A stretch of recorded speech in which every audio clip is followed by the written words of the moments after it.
来了这么久，这大明村的人怎么还不来？工作都没办法进行了。作为金陵大学最优秀的博士，我志愿前往山区支教。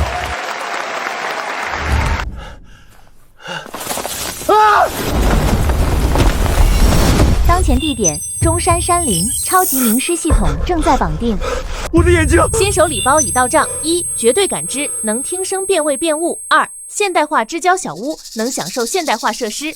任务发布：教化完民。任务结束后可恢复视力。咱要砍了宋岩那个老腐儒，教的彪儿只会仁义道德，将来怎么治天下？父皇息怒，宋师罪不至死。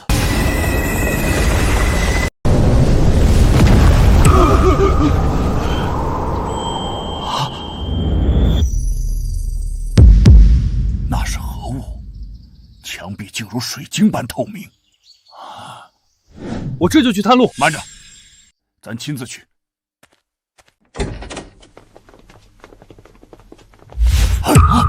你是何人？祭见皇爷为何不跪？我叫秦小荷，先生从小教我人人平等，我不跪。小姑娘，你是哪人啊？怎么突然出现在中山上了？我是个孤儿，从小被秦先生领养。是村长老黄，带着孩子来了，快来快来！老黄，大胆，见了皇爷还不下跪？咱就是村长老黄。我叫秦战，上面派来的支教老师不是来学你们这儿的封建礼教的，都给我站好！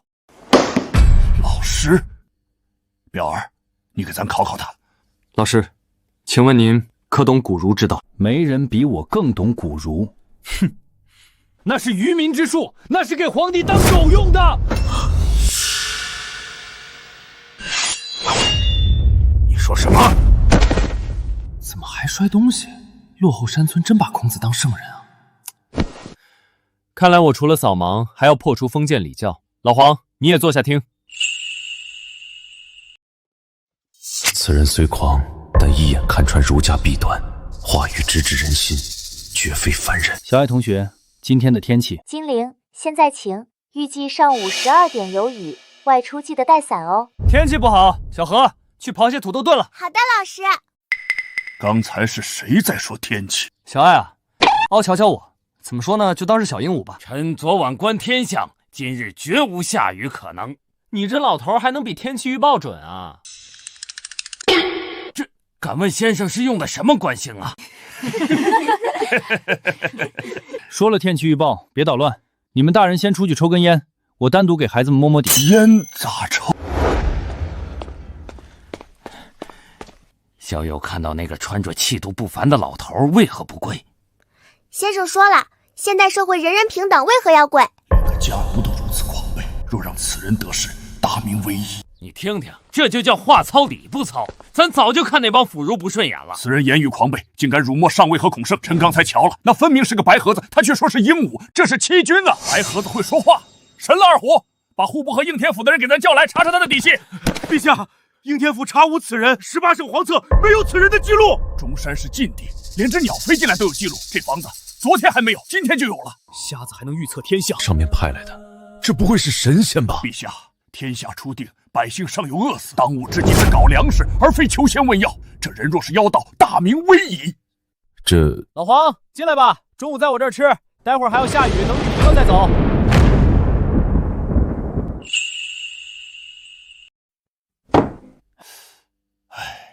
这一家全是瞎子呀！有病啊！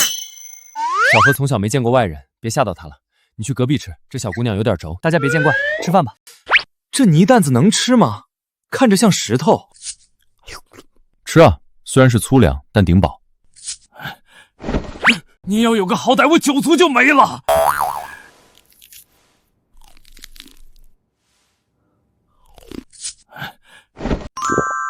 这口感软糯香甜，而且入腹即食。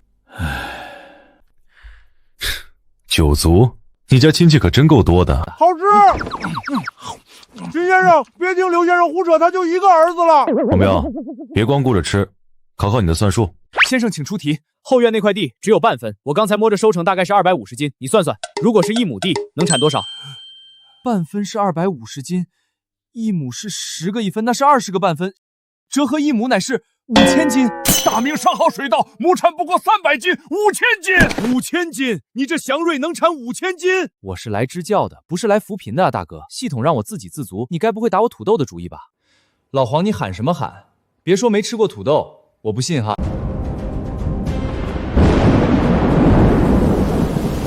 真下了！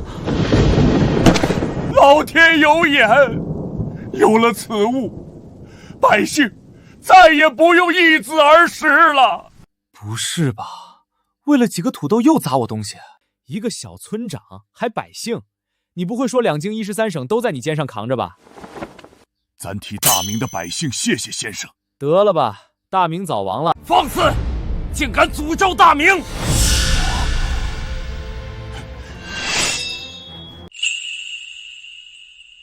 不管你是人是鬼，敢咒咱大明，咱就劈了你！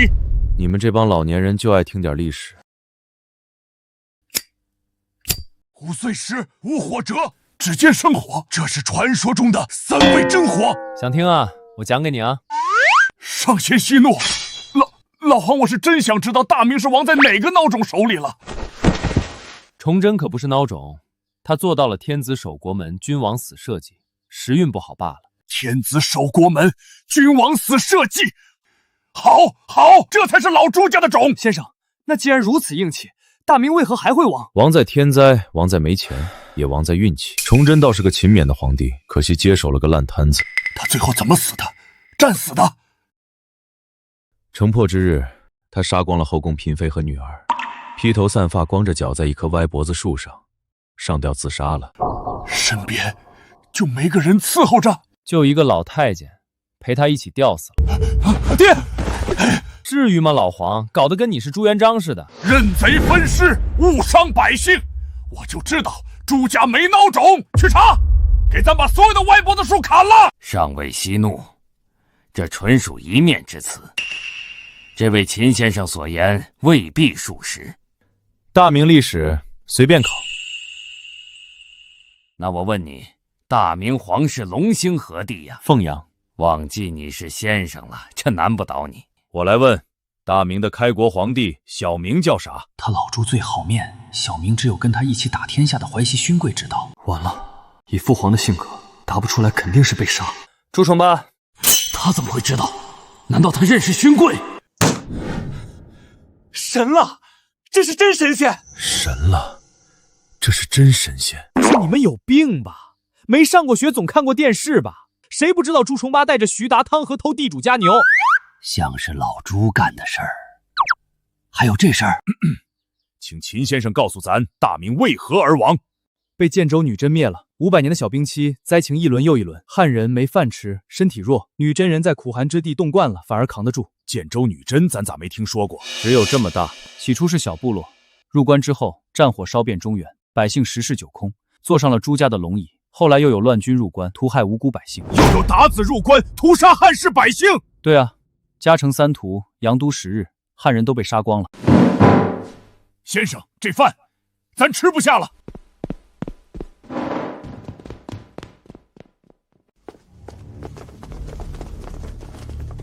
二虎，臣在。传咱的口谕，敲景阳钟，让在京的俸禄500担以上的官员立刻滚到奉天殿。废物，都是废物！这又是哪出？昨天不是还好好的吗？上尉，如今四海升平，不知道什么是惹怒龙颜。升平，屁的升平！调大宁卫、辽东都司所有兵马，即刻启程，直捣北境，把那个叫建州女真的部落给咱黎庭扫穴，连只耗子都别留下。上尉，不可啊！建州女真不过是蛮荒之地的一个小部落，人口不足10000人。调动2地大军去打个村落，劳民伤财呀！是啊，上尉，如果传出去，怕会被万邦耻笑我大明气量。父皇，确实不可。老朱最听他大儿子的话，儿臣以为大宁和辽东的兵马不够，儿臣提议再加上太原的晋王3位，西安卫的兵也得用上。疯了！老朱家的人集体中邪了。先生，咱能信得过你吗？这事儿，臣定当竭尽全力，保证大军吃饱喝足。不是北伐大军，是我大明过几年要有灾年，朝廷要备粮。3年备粮，这是户部的看家本事。这简单啊，需要准备多少担粮草？500年的。陛下放心，朝廷自有定制，区500。啊，500年？没错，是500年。历朝历代哪有囤500年粮的？你们老朱家要攻打天庭啊！500年粮草，便是把大明地皮刮3尺也凑不出啊！这天下哪有500年的灾呀？陈凤只调阅弘文馆史料，发现有唐以来北方温度的确越来越低，500年的小冰期可能为真。刘二，儿臣在。既然中书省哭穷，那这粮草的事儿不用他们管了，你亲自带人去查太仓、军仓，把大明所有的家底一笔一笔给咱核清楚。老朱编出小兵计，原来是想夺我的权。陛下，不可！咋？咱让儿子查自家的米缸，还要经过你胡宰相批准？储君乃国本，理应作战东宫，学习治国之道。查账乃是户部所事，若是让太子亲力亲为，岂不是有失体统？上尉，韦庸说的对啊。再者，户部归中书省统辖，太子插手，这不合祖制。请皇上三思。请皇上三思。牵着一个个都不想放权，要是咱走了，彪儿可压不住他们。就依你们吧，早晚有一天把他们全杀了。陛下，为啥不去问问秦先生有啥主意？你小子脑子什么时候这么灵光了？给咱找2坛好酒，去中山。洪文庸，老师，何事？你不觉得上尉今天有点异常吗？他老朱想一出是一出。神爷，我听说今天这样是因为遇到了高人，随我前往一探究竟。所以说那个姓胡的本来是你请来的账房先生，现在仗着资历老，反而不肯放权给少东家查账。对，这点小矛盾喝顿酒聊开了不就完了？聊不开。那老小子现在鼻孔朝天，咱看他是想造反。你这遭遇跟大明朝那个胡惟庸案简直一模一样。哦，那个胡惟庸最后咋样了？把胡惟庸杀了，夷3族，前后杀3万多人。斩草除根是咱的作风。先生，那宰相没了，皇帝是不是就能放开手脚，把国家治好了？大明的后世皇帝为了偷懒，弄出了个内阁和司礼监，结果就是太监和文官狗咬狗，皇帝被架空。被架空？最奇葩的一个叫嘉靖，爱修道；一个叫天启，当木匠，俩人都20几年不上朝。先生，那既要废了宰相，又要儿孙能掌权，就没办法了。找几个无品无级的处理军国大事，皇帝让干嘛就干嘛，不听话随时让他滚蛋，因为他没品行，滚了想造反都没门路。无品无级，这就是天子家奴。先生，您真是大才。皇爷，此人妖言惑众，绝不可信呐！我就讲点历史知识，你们至于这么激动吗？陛下，此人诅咒大明，当千刀万剐。他们竟然叫你陛下！胡闹，简直是胡闹！老黄，别以为山沟沟是法外之地，你知不知道建国以后称帝的都什么下场？建国以后，难道是指上届天庭建立之后？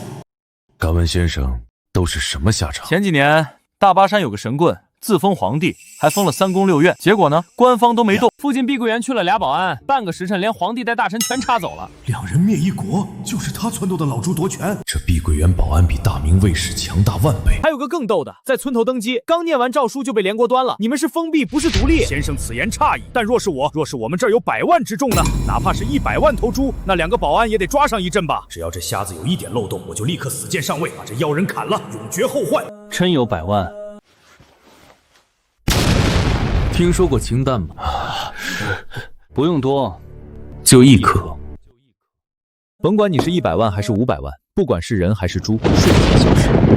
这就是先人的手段，100万大军如蝼蚁般弹指可灭。我知道你们这儿条件艰苦，但也别做那些称王称霸的春秋大梦。上面让我来支教，我可以顺便带你们搞搞生产。一派胡言，无耻小儿，信口雌黄！难不成你是神仙？胡相，胡会计，秦先生就是神仙，他这里1亩地能种出5000斤粮食呢。什么？5000斤？大半夜整这死处，不会是故意演我的吧？难道我的土豆真保不住了？不管了，先转移矛盾。你就是胡会计啊？你的事儿老黄都告诉我了，有点矛盾说开不就行了？等他退了，我推荐你接他的位置。我从来都没这想法啊！胡会计一片忠心，日月秦先生说你可以接咱的位置。有人害我！秦先生，几个孩子就托付给你了，咱改日再来拜访。你们也回吧。老黄，你别生气，到时我推荐你去上面任职。检测到宿主完成初始任务，奖励宿主1学生理解力加倍，2现代化医疗设备。还是看不见，不过理解力加倍，这样教孩子们就能事半功倍了。他们早点学成，正好可以帮助建设大明村。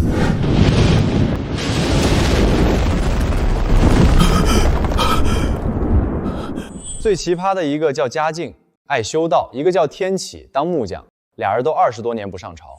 彪儿做皇帝，自然是无可挑剔，但是他的子孙哪有皇帝样？咱能把大明交到他手里吗？一个叫天启，当木匠，俩人都20多年不上朝。彪儿做皇帝，自然是无可挑剔，但是他的子孙哪有皇帝样？咱能把大明交到他手里吗？黄玉，刚才的数学题，你再复述一遍。奇变偶不变，符号靠想念。四弟牛啊，这都记住了。我的祖宗哎，那可是燕王殿下的手啊！你不想活了？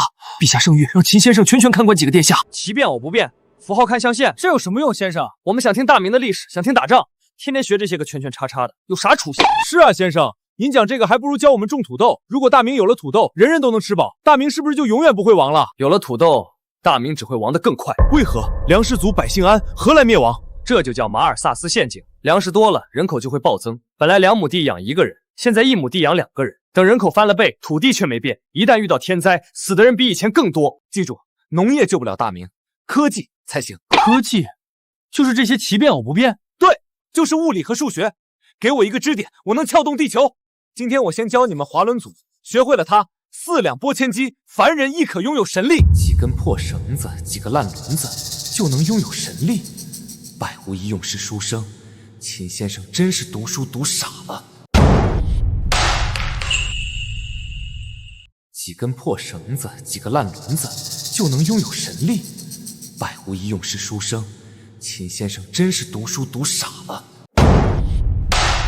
先生，我不学了，这些线啊圈啊的都是工匠干的贱业。是啊，先生，这奇技于妙，学了也丢人，不如马到弓箭来的实在。这群人信息太闭塞，脑子里全是打打杀杀，是时候跟他们讲一下近代史了。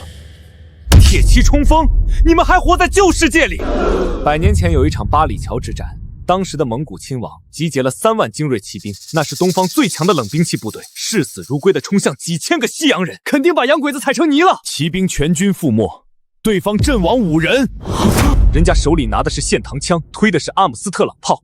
你们的血肉之躯在工业机器面前就是排队送死的活靶子。更惨的还在后面，东边的弹丸小国东夷靠着学西方的工业完成了改造，攻破了咱们脚下的这座金陵城。他们在金陵屠城6州，杀了我同胞30万啊！什么？无论男女老少，怀孕的女人被他们凌辱，襁褓中的婴儿被刺刀挑起，秦淮河的水都被染红了。我要杀光他们！拿什么杀？靠嘴吗？尊严只在剑锋之上，真理只在大炮射程之内。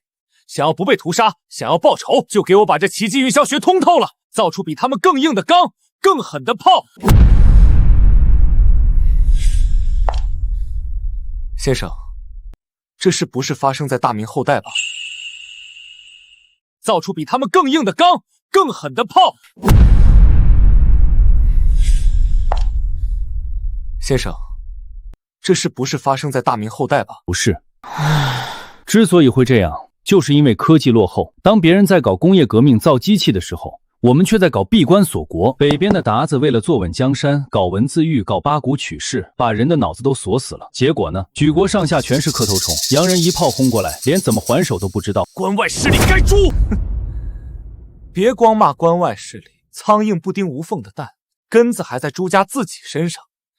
那几个奇葩皇帝，几10年不上朝的，炼丹修仙的，做木匠的，上梁不正下梁歪，朝廷党州不断，贪官横行，百姓饭都吃不饱，是大明自己烂透了，才给了鞑子可乘之机。先生骂的中后期皇帝就是我的子孙，是我没有教好后代，才导致华夏沦丧，百姓被屠。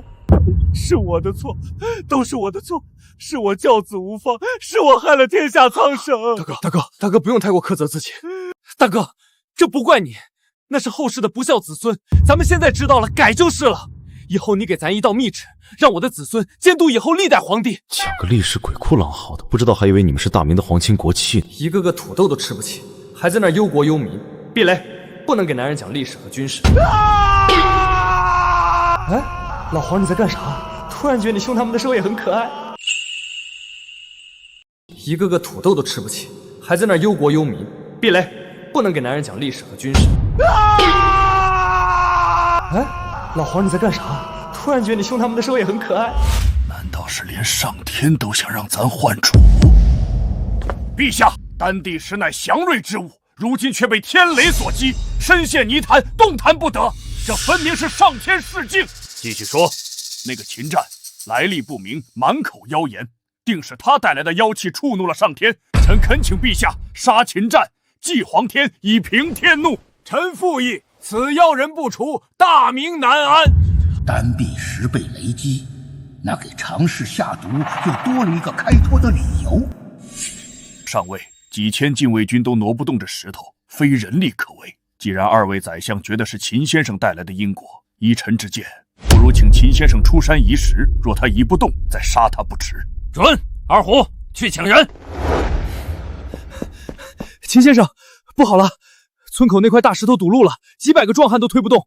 村长急得火上房，请您去看看。是时候让你们见证一下科技的含金量了。杀鸡何用宰牛刀？这事下面随便一个学生就能摆平。先生，那可是大石头啊！这秦先生就吹吧。黄玉，你不是整天喊着学物理没用吗？这个课后作业交给你了，拿着图纸去，把那石头给我挪开。啊，先生，我一个人。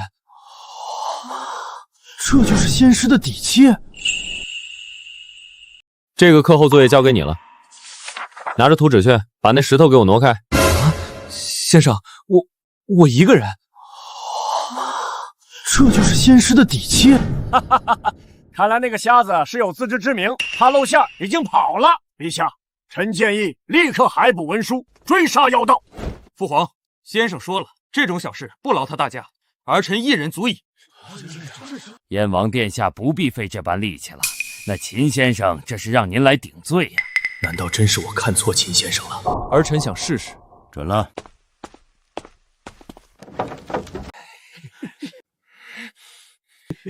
给我钱！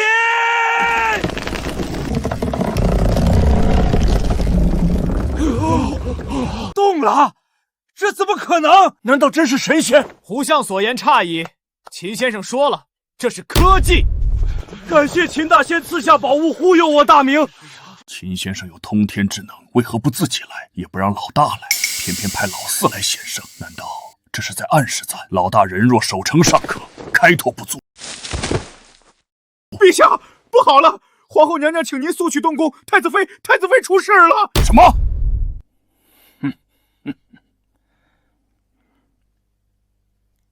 恭喜吕大人得偿所愿，不知吕大人能否赏光府上一句啊？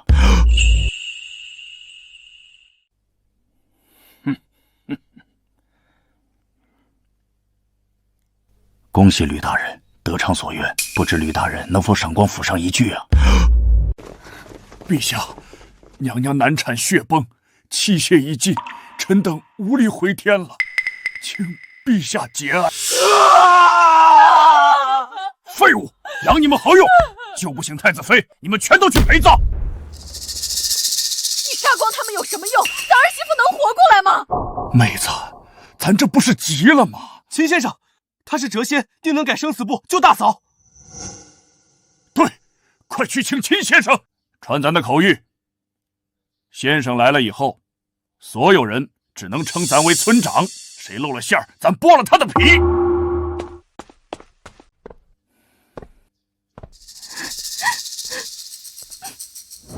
这里是不对劲。二虎，你是吃摩托车长大的吗？咋这么大牛劲儿，一口气跑10几里啊？先生，还请您快速施法救我家嫂嫂。嘘，还好有绝对感知，不然以后这工作没法开展了。皇帝，带我去你嫂嫂那里。皇家媳妇儿，我这是为了救你，真没别的意思。不可，这成何体统？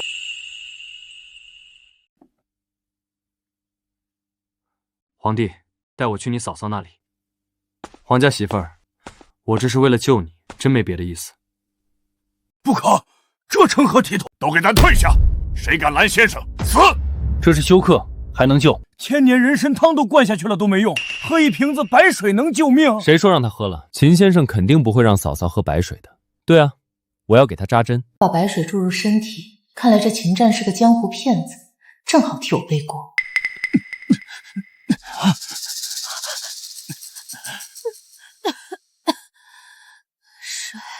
活了，嫂嫂活了！神医，能不能收我为徒？好，好，好，都交，都交。先生，您救了我的儿媳，您想要什么？金山银山，只要您开口，都给您。行了，行了，老黄连个土豆都当宝贝，还金山银山呢？我是来支教的，救死扶伤也是本分。宿主救治关键人物，获得信任，视力恢复20%，奖励蒸汽机全套图纸。太好了，二虎，先送先生去隔壁厢房休息，好生伺候。父皇，常氏如今身体虚弱，儿臣恳请父皇再由侧妃吕氏代为照管东宫事宜。傻孩子，常家是咱留给你最重要的臂膀，吕家想上位，必动常氏，这是断你一臂呀！世人只知皇帝好，但这天下第一的位置，何尝不是担着天下第一难的事呢？吕家想上位，必动常氏，这是断你一臂呀！世人只知皇帝好，但这天下第一的位置，何尝不是担着天下第一难的事呢？快去端热水来，拿锦被来，别冻着姐姐。难道被发现了？不可能，我做的天衣无缝。若是常氏不死，我和允文在这东宫，便永无出头之日。毒妇，咱恨不得将你千刀万剐！你爹在朝中势力盘根错节，明枪易躲，暗箭难防。为了常氏的安全，只能先稳住你。父皇，律师啊，东宫出了这么大的变故，常氏身子骨弱，怕是还要养一阵子。从即日起，这东宫的大小事务你要照应起来。媳妇领命，请父皇放心，媳妇一定将姐姐照顾好，替太子殿下分忧。彪而仁厚，容易被蒙蔽。老四虽然顽劣，却也是最像咱。为了天下黎庶百姓，真的要再好好琢磨琢磨储君了。皇爷，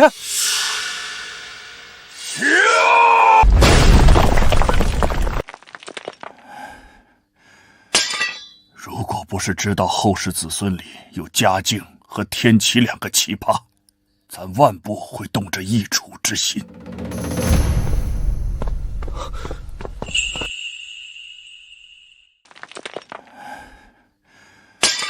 如果不是知道后世子孙里有嘉靖和天启两个奇葩，咱万不会动这易主之心。老四啊，儿臣在。你说咱立你当这个太子怎么样？父皇，儿臣断无夺嫡之念啊！父皇明鉴。你还算忠心，但是你大哥的那几个儿孙太不争气了。父皇，儿臣愿立下家训，我燕藩子孙世世代代必为大明守国门，必殚精竭虑，辅佐天子。行了，起来吧。谢父皇。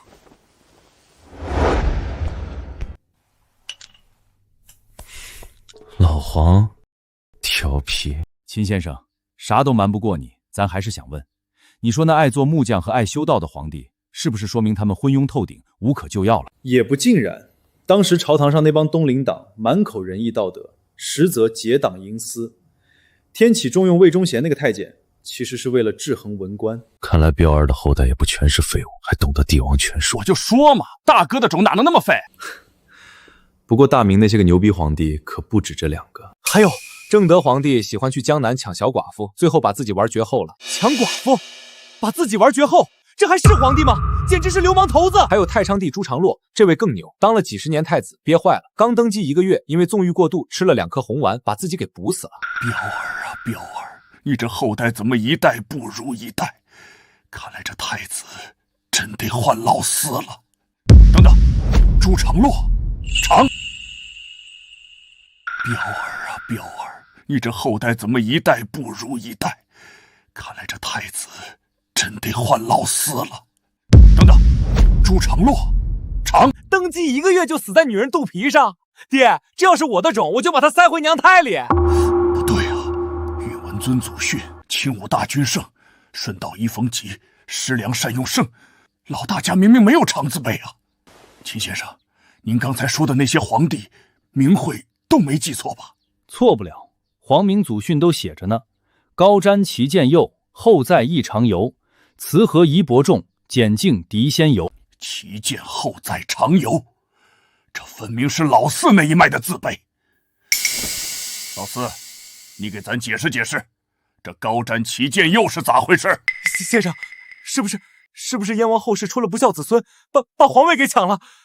又或者是兄终弟及，对不对，先生？是兄终弟及吧？朱标有3个儿子，个个生龙活虎，怎么可能绝嗣？就算是，那也得从朱爽伦。秦先生，那是不是燕王朱棣后世子孙出了忤逆不孝之人？皇帝啊，你历史是体育老师教的吗？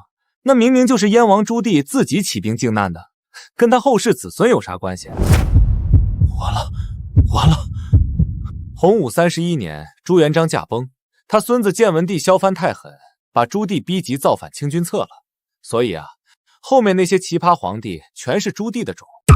原来父皇骂的都是我的种，原来造反的竟是我自己。闹了半天是你呀！清君侧做木匠啊，做道士啊。爹，你听我解释。闹了半天是你呀！清君侧做木匠啊，做道士啊。爹，你听我解释。老四，别怪爹心狠，你大哥的江山不能乱。我原本以为只要事事都做到最好就能讨你欢心，没想到还是抵不过一句嫡长。逆子，咱今天就清理门户，省得你将来祸害你哥他们。也只有秦先生敢这么对皇爷，换做别人早就被灭族了。老黄，孩子不就是历史差了点吗？你别只用暴力解决问题。先生，你不懂，这逆子将来要分家产啊！咱杀他是为了保全这个家。什么？历史不好，你就要杀了他？对，只有朱棣死了，大明朝才能在太子朱标一脉中顺利传承。你以为是朱棣蓄谋抢侄子的王位？错，是因为那个朱允文太蠢，他一上台，屁股还没坐热，就连削武王，把亲叔项王朱柏逼得自焚而死。你说这是亲侄能干出的事吗？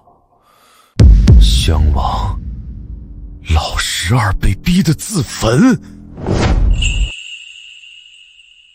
把亲叔项王朱柏逼得自焚而死，你说这是亲侄能干出的事吗？项王老12被逼得自焚。先生，最是无情帝王家，朱标一脉做皇帝应该也比朱棣强吧？他就是个带兵的粗人，只知道杀人，懂什么治国？粗人？老黄，你这历史不行，眼光也太局限了，难怪连胡会计那样的小问题都解决不了。老四朱棣那是为汉家守国门的千古一帝，你说他不懂治国？他修永乐大典，续中华文脉，这是文治；他派郑和七下西洋，引万邦来朝，这是威仪；他更是5次亲征漠北，打得乱军闻风丧胆。可怜的朱棣一生都在渴望得到朱元璋的认可，但朱元璋就像瞎子一样，修大典，下西洋，五征漠北，天子守国门，好啊，这才是咱老朱家的种。原来老四才是最像咱的那一个，难道真的是我忽视了他？我一直都在渴望父皇的认可，却没想到这份认可竟来自一位只有几面之缘的秦先生。有先生此话，我死而无憾了。朱棣的功绩甚至盖过朱元璋了。朱元璋再造华夏，功绩盖世。不过朱棣的功绩在哪个朝代都能排上号，给个太宗的庙号一点也不过分。这么说，他朱老四倒是朱家的麒麟儿了。给个太宗的庙号一点也不过分。这么说，他朱老四倒是朱家的麒麟儿了。父皇，您认可我了，那皇位还是你大哥的。检测到宿主再次突破成就，视力恢复10%。太好了，讲个历史就突破了，讲历史那么好用，那我接着讲讲。不是哪一脉人不行，而是封建社会的制度不行。先生，这是何意？通俗点说，皇帝权力太大了，没有约束，想干什么就干什么。明君还好，遇到个昏君就是国家级的灾难。那怎么办？好办，把皇帝干掉就行。辛先生，这话可不能乱说。这开个玩笑，你们至于这么夸张吗？放在古代，最好的办法就是成立军机处，给皇帝配上秘书班子。对，先生说过，军机处的官无品无级，就是皇帝的家奴，所有的文件直接绕过宰相，下发到六部。这是在教咱如何收拢皇权，如何兵不血刃的废了胡惟庸啊！老四，要杀你，咱心里是不舍的，可你夺了你哥的位置，这咱更不能忍。这些历史常识在这里连皇帝这样的少年学生都不知道，我得想办法给他们安排上电视，给他们科普知识。秦先生，多亏了您，咱老黄才知道了这些呀！你可真是咱的大恩人，你想要什么尽管说。这大明村虽然落后，民风还算淳朴。得了，钱包不保，去城里给孩子们采购物资去。咱老黄才知道了这些呀！你可真是咱的大恩人，你想要什么尽管说。这大明村虽然落后，民风还算淳朴。得了，钱包不保，去城里给孩子们采购物资去。吕大人，这天要变了。难道毒害常氏一事暴露了？天要下雨，娘要嫁人，咱们做臣子的撑好伞便是。撑伞？伞骨都要被拆了，拿什么撑？吕大人还不知道吧？陛下最近经常去中山拜访一个瞎子。哦，那瞎子给陛下递了一把刀，若是这刀落下来，中书省首当其冲，我倒了，您也没法独善其身。只要他不知道我对常氏下手了，别的和稀泥就行。下官不过是太常司一闲职，女儿也不过是东宫侧妃，朝廷的大风大浪刮不到我这小庙。吕大人就甘心一直趋于人后？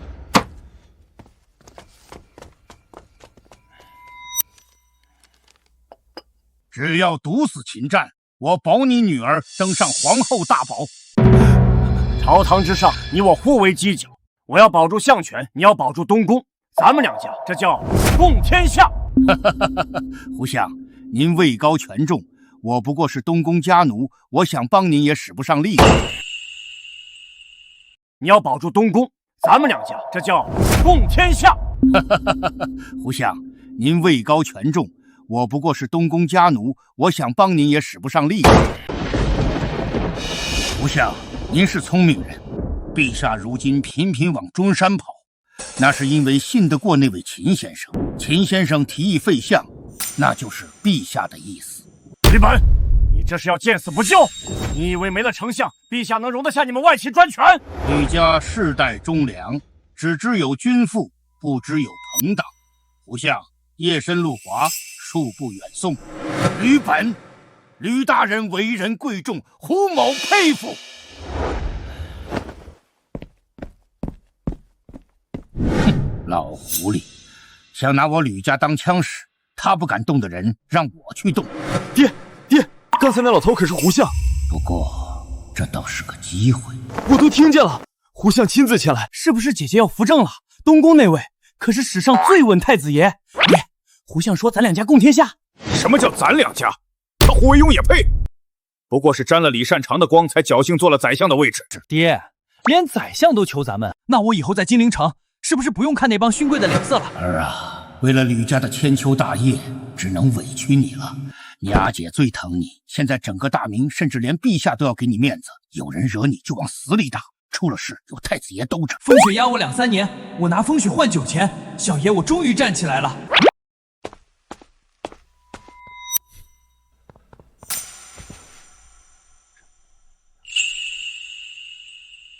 风雪压我2、3年，我拿风雪换酒钱，小爷我终于站起来了。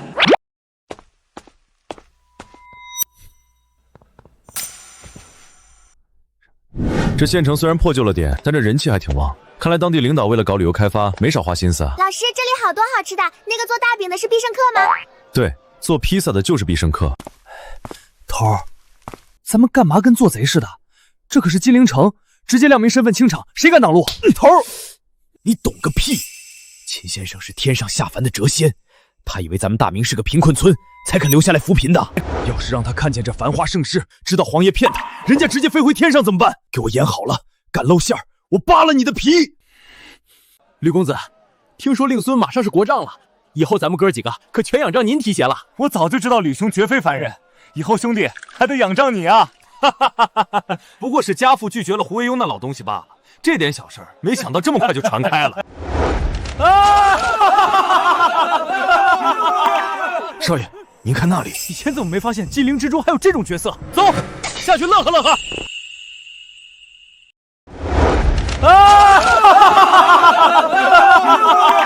少爷，您看那里，以前怎么没发现金陵之中还有这种角色？走，下去乐呵乐呵。老师，有坏人！一股子酒精味儿，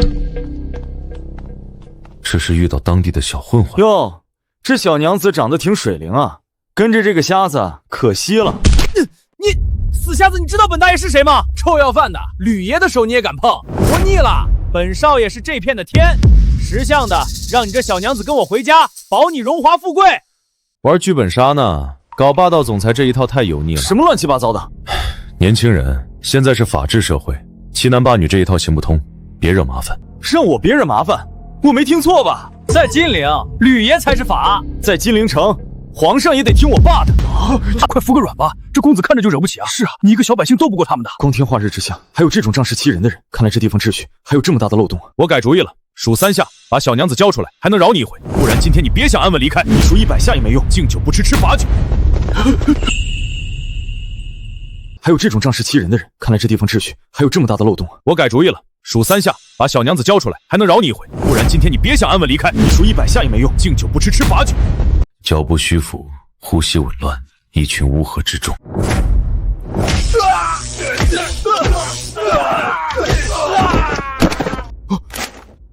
你是人是鬼？怎会使用雷法？快上！妈的，下黑手！老师！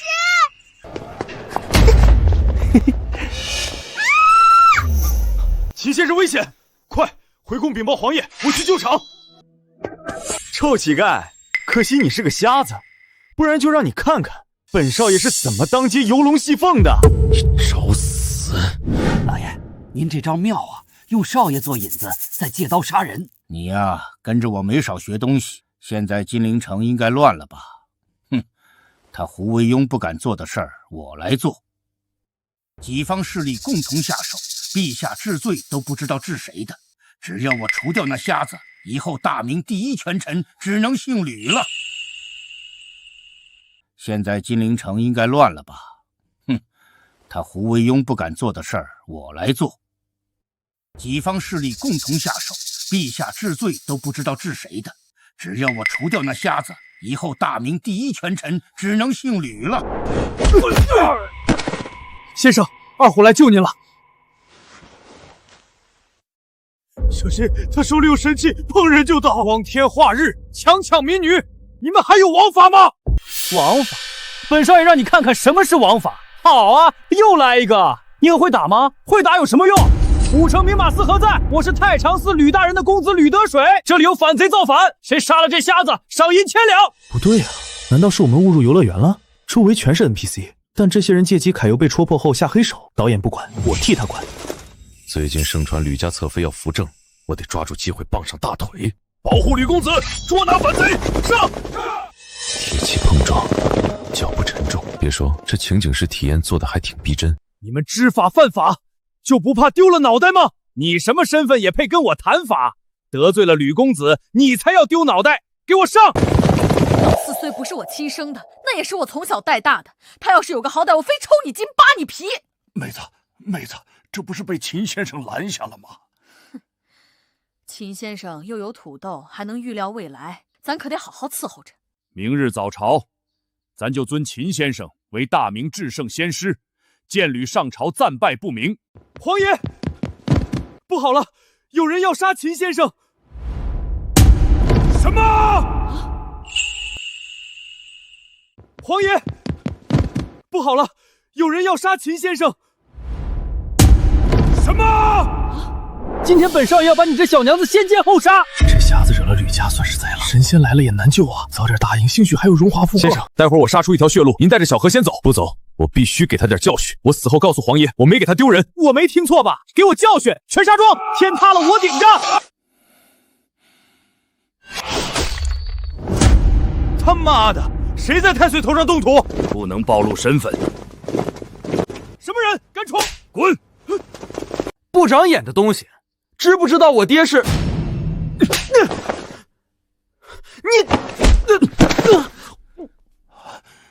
先生受惊了，是咱来晚了。老黄，这人不简单。不管你是谁，我们吕家都不是你能得罪得起的。哦，老黄，我弄明白了，这个人应该是混进 NPC 里的纨绔富二代，不是你这个村长能惹得起的。NPC 原来是个村长，竟然敢这么对我！我要杀光你们全村！狗东西！官宦子弟就可以为所欲为、草菅人命吗？官宦子弟就是可以为所欲为！反了！我看是谁吃了狗胆，敢当街殴打官眷！原来是个村长，竟然敢这么对我！我要杀光我们全村！狗东西！官宦子弟就可以为所欲为、草菅人命吗？官宦子弟就是可以为所欲为！反了！我看是谁吃了狗胆，敢当街殴打官眷！救下吕得水，杀掉秦琛，一箭双雕。光天化日，殴打朝廷命官家眷！来人，将这群乱党拿下！如有反抗，格杀勿论！胡惟庸怎么也掺和进来了？看来是有人在背后下棋。此人有些熟悉，好强的气势。先生是胡会计，好威风。先生，胡会计说咱们是乱党，要格杀勿论呢。我说今天怎么遇上了这档子事？原来是你们两个内斗，把我当炮灰了。先生小心！拿开，这道具做的不够逼真，铁锈味太重了，容易破伤风。这是什么指令？好深厚的内力，这匣子果然是妖道。胡会计，你是来给这姓吕的撑腰的？作为村干部，勾结恶势力，这就是你的觉悟？放肆！本相乃当朝宰相，什么会计？行了行了，别入戏太深。什么宰相不宰相的？你们大明村的怎么个个都这么大官瘾？胡会计，你是来给这姓吕的撑腰的？作为村干部，勾结恶势力，这就是你的觉悟？放肆！本相乃当朝宰相，什么会计？行了行了，别入戏太深。什么宰相不宰相的？你们大明村的怎么个个都这么大官瘾？无知狂徒！本相统领百官，代天御民，便是陛下在此，也要敬我3分。哦，胡相的意思是，你的权力比陛下还大。这声音怎么也有些熟悉？你是何人？藏头露尾！我只是老黄的一个远房亲戚，我就想问问，如果今天陛下要你退兵，你退是不退？陛下身居宫中，这京城的防务、钱粮、刑名皆在中书省手中，将在外，君命有所不受。今日这妖道意图谋反，本相是为了大明江山清君侧，杀了他，陛下只会赏我。杀了他，胡伯伯救我！老黄啊，看见没？这就叫尾大不掉。我早就教过你，管理学最忌讳的就是这种二当家权力过大。你看看，现在连你这个一把手说话都不好使了。那依先生之见，该如何？简单，开除呗。这种不听指挥拉帮结派的员工，留着过年啊。开除！老夫门生故事遍布天下，就算是陛下亲临也得掂量掂量。这样啊，您确实厉害。老黄，我瞅着不对劲儿啊，你们是不是在拍乡村振兴的文旅段子呢？什么乡村振兴？皇爷，您忘了，先生说他来的目的就是支教，顺带帮我们振兴乡村。是，乡村振兴。胡会计，这就是你们的不对了，把我蒙在鼓里，害得我真动手伤了几个演员，得给我加工资。什么乱七八糟的，妖言惑众，给我杀，全杀了！够了！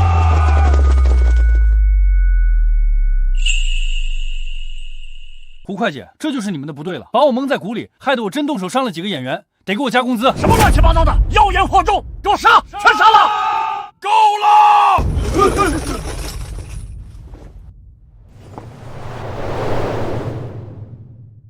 上校尉，陛下万岁！老黄，你们这场面可真够大的，都快赶上那群拍乡村三国的了吧？什么？这是当今皇上？刚才你说皇帝来了也得掂量掂量。臣死罪，臣不知道陛下在此，臣是为了保护社稷呀。保护社稷？你是为了保护你手中的权力吧？你说中书省就是天，那咱算什么？臣不敢，臣不敢！自今日起，大明废除中书省，罢黜丞相一职。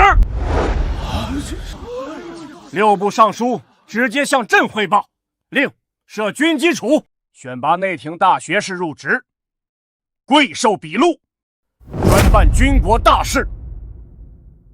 胡惟庸，你欺君罔上，该当何罪？臣万死。二虎，送胡大人回家休息。精彩！老黄，你这演技神了！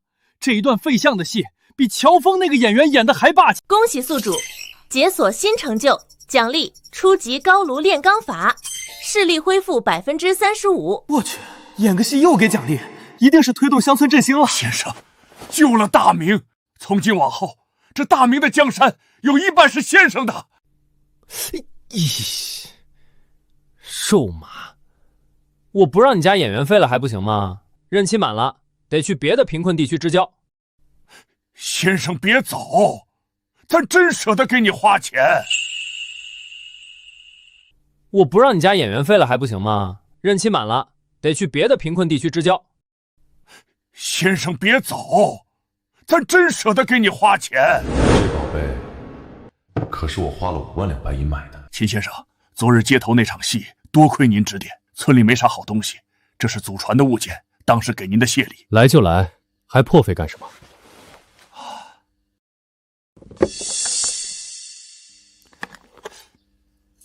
老黄，中间有个窟窿，边缘还雕了花，这是个杯垫吧？杯垫，先生，这是无瑕的羊脂玉璧，价值连城啊！你们这穷山沟哪来的羊脂玉？这手感发色，8成是义乌小商品城10块钱3个的素质合成品。不过尺寸倒是刚好。这5万，我花了5万两，烫裂了可怎么好？不烫桌子就行。老黄啊，别整这些虚头巴脑的工艺品，我是来支教顺便扶贫的，真想谢我，多出点力，把村里的基建搞起来才是正事。神仙果然是凡间俗物如粪土，先生说的对，得用真金白银搞建设。国库里应该还有不少存银，咱回去就调拨。先生教训的是，老黄这就回去筹钱。神仙果然是凡间俗物如粪土，先生说的对，得用真金白银搞建设。国库里应该还有不少存银，咱回去就调拨。先生教训的是，老黄这就回去筹钱。李相，胡相是您的学生，他倒了能有咱们的好吗？这事儿咱不能不管啊！管？拿什么管？胡相刚走，户部的账目乱成一锅粥，咱们得忙着清查。清查个3年5载，也是为了对陛下负责。记住了，咱们就是一个字儿拖，拖到那个什么军机处变成摆设，拖到陛下求着咱们回去办事。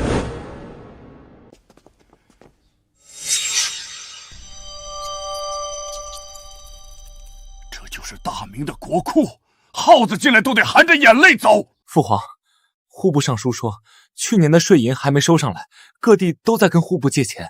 放屁！江南富庶怎么可能没钱？是李善长那个老东西在卡咱的脖子。父皇，我去抄了李善长的家，抄了他一个，还有千千万万个文官，他们这是在逼宫。没钱，军机处就是个笑话，还没开始就输了吗？同学们，今天我们讲宏观经济学的基础，财政税收。税收体制崩溃，也是大明朝覆灭的重要原因之一。同学们，今天我们讲宏观经济学的基础，财政税收。税收体制崩溃，也是大明朝覆灭的重要原因之一。不过这一弊端被后世雍正皇帝革除了。第一，废除人头税，以后不管你家生几个孩子，如果没地都不用交钱。先生，人头税乃是国之根本，废了吃什么？把这笔税加到土地上，谁的地多，谁就多交税，这就叫摊丁入亩。第二，不管你是当官的还是秀才举人，只要有地，统统交税。不交税那就没收土地。好，这招太损了，但我喜欢。那些当官的家里几千亩地，1文钱不交，我都看着眼红。官绅一体纳粮，这是要挖了全天下读书人的祖坟啊！雍正皇帝起初也不敢，但是他手下有个叫李卫的把事儿办成了，从此税收多了好几成。咱也能干！疯了，彻底疯了！官绅一体纳粮，摊丁入亩，这是要革我们的命啊！这肯定是那个秦寨出的馊主意，此人不除，我们永无宁日。既然皇帝不给活路，那就别怪咱们不讲君臣情面。明日孔庙哭见，让全天下的读书人看看陛下是怎么对读书人的。我这就让人去散布消息，就说那秦战是9世妖魔转世，要吃童男童女，还要抢百姓的地。听说了吗？中山那个瞎子其实是喝人血的妖怪啊！不是神仙吗？什么神仙？他是来吸咱们阳气的。皇帝被他迷住了，要把咱们的地都收走，给那妖道修道观。听说了吗？中山那个瞎子其实是喝人血的妖怪啊！不是神仙吗？什么神仙？他是来吸咱们阳气的。皇帝被他迷住了，要把咱们的地都收走，给那妖道修道观。先生啊，陛下听信妖言，与民争利。大明要亡国了！陛下若不杀妖道秦战，不收回成命，臣今日就撞死在这儿，以此血荐。你们这是逼宫！臣等是为民请命，杀不得。这一杀，朕就真成了桀纣之君。读书人的笔杆子能把咱写成千古罪人。先生，你还有心思吃瓜？外面都翻天了，他们说您是妖道，说咱是坏人。这就叫舆论战，他们掌握了话语权，所以能随意诋毁你我。那怎么办？杀？不是，你一个小村子怎么动不动就杀的？你得学会占领舆论高地。舆论高地？平时就属你机灵，我要你组织一个大明丐帮宣传队。丐帮干啥？编段子，编顺口溜，怎么通俗怎么来，怎么顺口怎么来。得令，这活我熟。先生，这就行了。几个叫花子能斗得过村里的大官？老黄，永远不要小看人民群众的力量。得令，这活我熟。先生，这就行了。几个叫花子能斗得过村里的大官？老黄，永远不要小看人民群众的力量。兄弟们，包子香不香？香也赏。吃了爷的包子就得给爷办事。这几天有帮读书人说中山那位秦先生是妖怪，要抢你们的地，你们信吗？二爷，咱们啥都没有，抢个屁呀！倒是那帮当官的，上次把我讨饭的碗都给踢了。对喽，那帮当官的不仅踢你们的碗，还占着几千亩地不交税，让你们连骚饭都讨不到。秦先生那是神仙下凡，他是来帮咱们穷人的。他说了，要让富人放血，穷人吃肉。都给我听好了，把这词儿给我背熟了，谁背得响，爷再赏一锭银子。跟我念，竹板这么一打，别的咱不夸，夸一夸李丞相，家底儿肥的赛王八。战龙田一先请。没吃饭啊？大声点儿，要有节奏，要像骂街一样爽。再来，贪官富百姓苦，全靠宰相李善长。贪官富百姓苦，全靠宰相李善长。摊丁入亩是好法，地主放血百姓夸。摊丁入亩是好法，地主放血百姓夸。对，就是这个味儿，全都给我散出去！去茶馆，去闹市，去李善长家门口唱，把金陵城给我翻过来。摊丁入亩是好法，地主放血百姓夸。对，就是这个味儿，全都给我散出去！去茶馆，去闹市，去李善长家门口唱，把金陵城给我翻过来。诸位，那个秦战就是个祸国殃民的妖道，他蛊惑陛下与民争利，这是要断了咱们大明的气运啊！大家千万不要信那个什么摊丁入亩，那是骗局。可是听说这法子能免了咱们的人头税啊！愚昧，那是诱饵。等你们上了钩，他连你们的祖坟都给刨了。李善长心肠黑，家里银子堆成堆，占良田逼民反，还要百姓把税捐。摊丁入亩是青天，打倒贪官过好年。住口！哪里来的臭乞丐，竟竟敢污蔑当朝宰父，李相是两袖清风。清风个屁！我二大爷在李府道夜香，说李善长家里连马桶都是镶金的。李善成大坏蛋，不交皇粮吃白饭。你们这是有辱斯文！斯文能当饭吃吗？我觉得这词儿唱得对。凭啥我有2亩地要交税，李相爷几千亩地一文不交？你对啊，这妖道不对，这秦神仙说的在理啊！原来是李善长不想交税，才编瞎话骗咱们。我们去李府闹！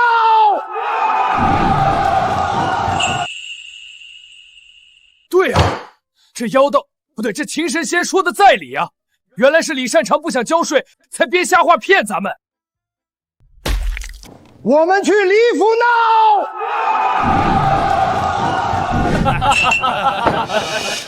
相爷大喜，这是苏州知府的加急文书。念，当地士绅罢市，粮商关门，苏州城已经3天没米下锅了。知府请辞，印信已经挂在大堂上了。好，苏州一乱，江南赋税就断了。我看那个军机处拿什么给边关发饷？报，山东学政来信。全省秀才罢考，孔庙前聚集了3000学子，哭喊着要朝廷诛杀妖道，恢复祖制。痛快！李相一出手，这大明的天就又变回来了。李相，如今九州震荡，社稷将倾，放眼满朝文武，除了您，没人能收拾这旧山河了。恭请李相出山，定国安邦。火候差不多了，陛下现在应该是焦头烂额，悔不当初了吧？老夫不过是陛下家奴，既然天下乱了，那老夫自然要出来为陛下分忧。北郊进宫。姜还是老的辣，胡惟庸和李善长比差远了。李相英明，我等愿随李相死谏。不用那么多人，吕大人随我去即可。人多了反而显得咱们逼宫，正好卖吕本一个人情。吕大人，令郎的事儿我已经安排妥当了。李相英明，我等愿随李相死谏。不用那么多人，吕大人随我去即可。人多了反而显得咱们逼宫，正好卖吕本一个人情。吕大人，令郎的事儿我已经安排妥当了。山东急报又是罢考的折子，右丞相李善长、太常寺卿吕本觐见。臣李善长参见陛下，参见陛下。李善长，你看看，山东罢考，江南罢市，就连京城的粮铺都关门了，这是要造反吗？陛下，臣早就说过，摊丁入幕乃是乱政，动摇国本。如今九州震荡，皆因此而起。没办法，你是宰相，统领百官，现在各地衙门都停摆了，你告诉朕没办法？陛下，大明已经没有宰相这个职位了，百姓心中有怨，读书人心中有气，臣也堵不住悠悠众口。陛下，外面都在传说是有妖道乱国，若是不平息民愤，恐怕那议卿之见，该当如何？撑不住了，要妥协了。陛下，要想平息这场动乱，只需做3件事。哪3件？第一，立刻下旨废除摊丁入没和官绅一体纳粮的乱命，永不加赋。第二，撤销军机处，将批洪权交还中书省。还有呢？第三，将妖道秦战千刀万剐，传首九边，以谢天下读书人。陛下，只要您答应这3条，不出3日，天下必定太平。陛下，这是百官奏请的折子，陛下国事为重，请速作决断，否则臣怕这金陵的百姓要冲破宫门了。李大人此言差矣。陛下国事为重，请速作决断，否则臣怕这金陵的百姓要冲破宫门了。李大人此言差矣。二皇子，此处是奉天殿，商议的是军国大事，你衣冠不整，成何体统？李相，好大的官威啊！父皇还没说话呢，你倒先教训起我来了。老二，你来干什么？儿臣隔着老远都能感到这里压抑，正好在民间听到几首小曲儿，带来给父皇和李相解解闷儿。老朱这个二皇子，这是来送人头了。胡闹！金銮殿岂是戏子能进的地方？进来吧。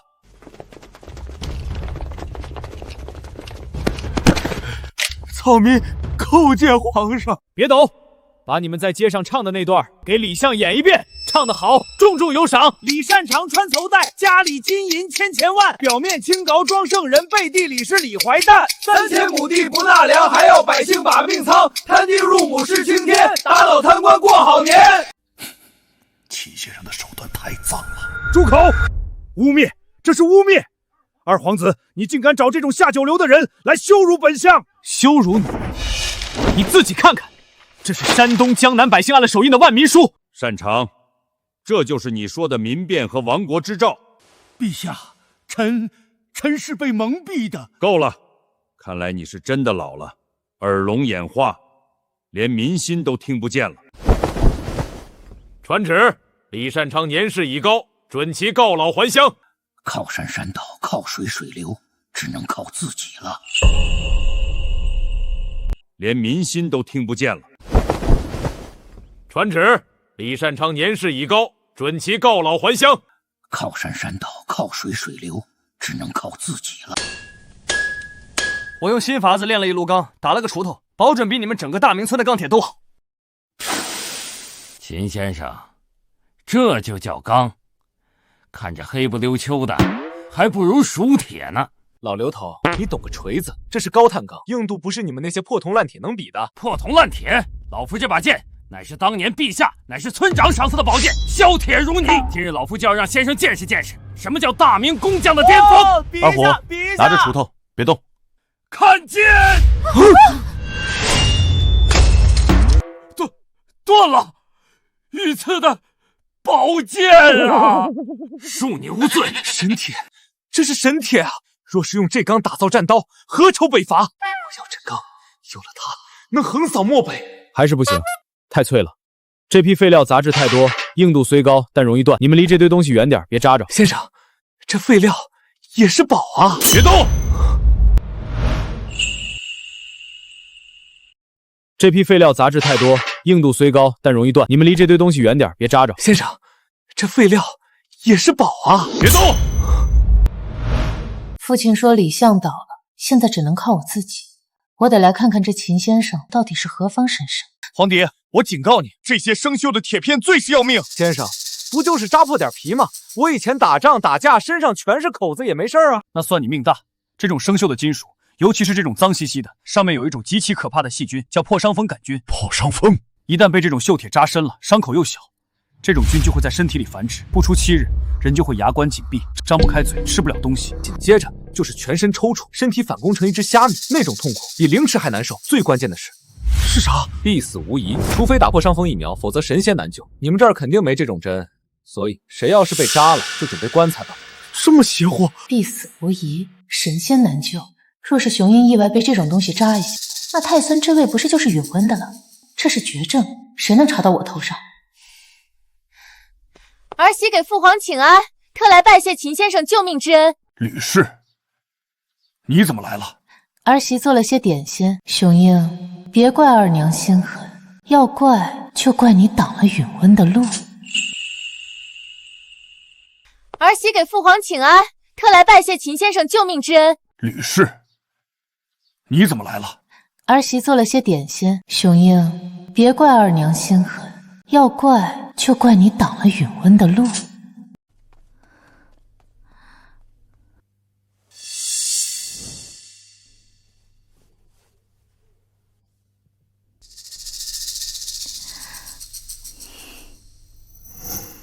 雄鹰，看二娘给你带什么来了？这是二娘亲手缝的大老虎，专门保佑咱们雄鹰长命百岁的。哇，大老虎，谢谢二娘。雄鹰，用力捏捏，这老虎还会叫呢。哎呦，好疼！怎么了？哎呀，流血了，是不是被木刺扎到了？老虎咬我。不疼不疼，二娘给呼呼。可能是里面的棉花干没挑干净，都怪二娘不好。这坏老虎，二娘拿回去修修，打他屁股。雄鹰乖，这点小伤，男子汉不哭哦。扎进去了，扎进去了，那种绝症没人能救。允文，娘为你铺平路了。扎进去了，扎进去了，那种绝症没人能救。允文，娘为你铺平路了。怎么回事？前2天不还好好的吗？怎么突然就高烧不退了？启禀殿下，皇长孙脉象紊乱，似乎是受了惊吓，引发了小儿惊风。惊风？惊风会连水都喂不进去吗？雄鹰，雄鹰，太医，快看看这是怎么了！女儿，好女儿，宫里传出消息了，那小崽子已经牙关紧闭，全身抽搐了，这症状跟那秦瞎子说的一模一样。爹，真的会死吗？那可是雄鹰啊！妇人之仁，他不死，允文算什么？庶出，一辈子都要对他低头哈腰。我知道，别可是了。太医说是惊风，没人会怀疑到咱们头上，这是天助吕家。只要长孙一死，常氏那边的势力就彻底断了，你弟弟也会平安出来。对，为了允文，我没错，成大事者不拘小节。这时候最危险的地方就是最安全的地方，我得去太子爷身边陪着。对，为了允文，我没错，成大事者不拘小节。这时候最危险的地方就是最安全的地方，我得去太子爷身边陪着。快，把符水灌下去！这是老夫从普陀山求来的神水，定能去除妖邪。滚！都给我滚！备车，去中山，去找秦先生。不好，真让那瞎子救回来就完了。殿下，万万不可轻信他人。吕本，你让开，我要救儿子。殿下，皇长孙是被中山的妖气冲撞了，您现在带他去见那个妖道，这是送羊入虎口啊！殿下是储君，理应做天下表率，如今不信苍生信鬼神，带着病死的皇孙去求妖道。若是皇孙死在途中，您不仅失了妇道，更失了君道。生锈的铁片最是要命，牙关紧闭，全身抽搐，必死无疑，除非打破伤风针。破伤风，这是破伤风，这是破伤风！去他妈的君道！谁若拦我，便如此！滚开！好啊，好啊！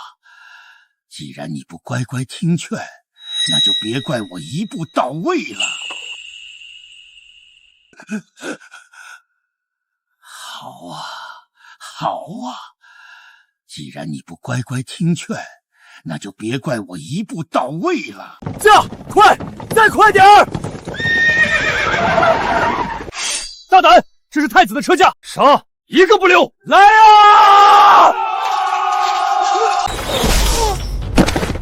给我死！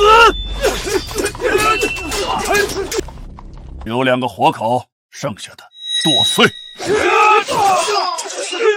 爹，雄鹰快不行了！二虎，你亲自护送太子上山，神挡杀神，咱倒要看看这金陵城谁敢动咱的大孙！先生，救命啊！放床上，小何。高碳钢，车床废料。朱标，这针哪来的？是一个不老虎里。这针是先生炼钢时切削下来的废料，带有独特的螺旋纹和断面，硬度极高。这种东西只会出现在后院墙角。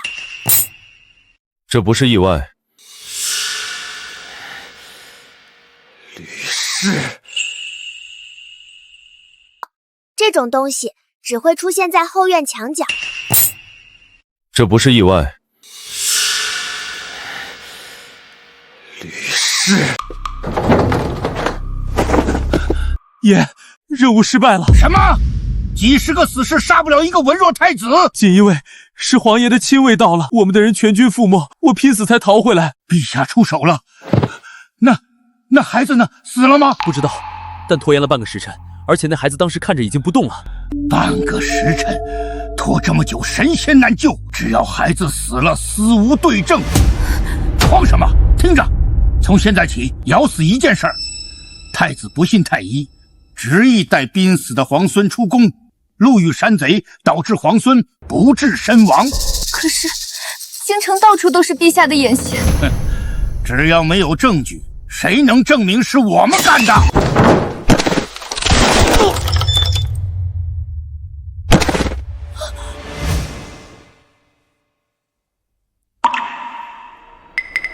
殿下，太常寺卿吕本求见，他在宫门外跪了一早上了，说是要请罪，还要弹劾武城兵马司护卫不力。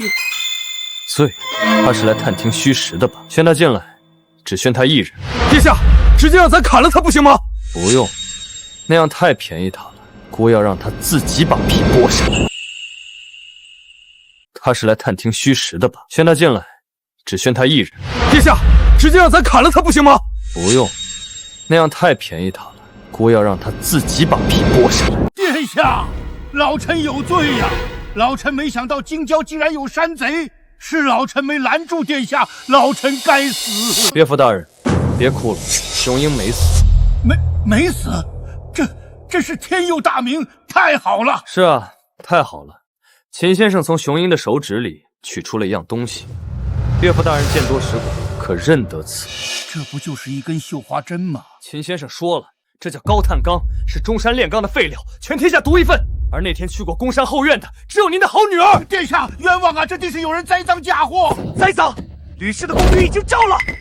老臣之前就觉得他神色不对，没想到他竟然做出这种丧尽天良的事儿。殿下，这都是那个毒妇一人所为，老臣毫不知情，请殿下赐死那个毒妇，老臣绝无怨言。吕氏，你听到了吗？你爹说这是你一个人的主意。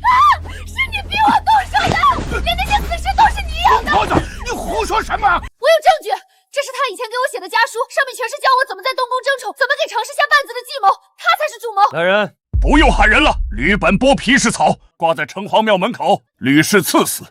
吕家九族，男的充军，女的入教坊司。彪儿，这次做得好，仁慈留给百姓，屠刀看向这些猪狗不如的东西。吕家九族，男的充军，女的入教坊司。彪儿，这次做得好，仁慈留给百姓。屠刀看向这些猪狗不如的东西。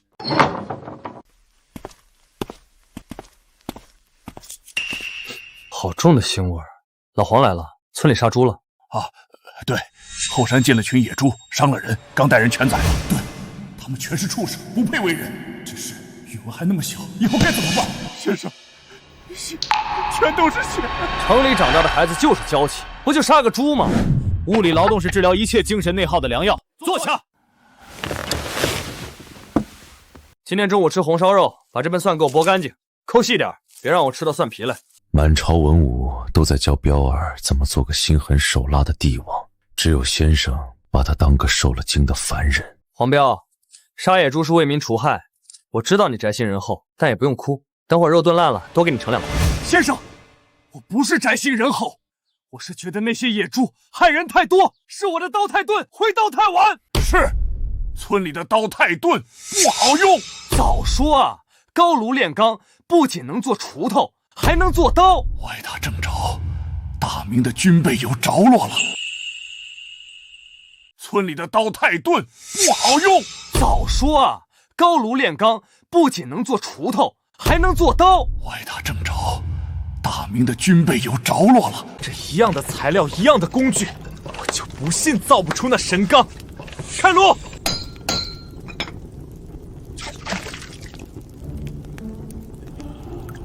怎么回事？连个刀片都造不好，要你们神机硬铁匠何用？四爷，冤枉啊！咱们所有的步骤都是按照您说的做的，您和各位也都在旁边看着呢。刘先生，您看这东西和秦先生造出的锄头相比如何？断面粗糙，声音发闷。老铁匠，你放了多少石灰石去扎？什么石？小人炼铁只用木炭和铁矿。我的天，这就是我们和神仙的差距啊！四爷，你也别怪他们。我那天亲眼看见秦先生用了石灰石，我们家打了几辈子铁，从来没有听说过这种办法。这还不如我们原来造的。刘先生，那你说怎么办？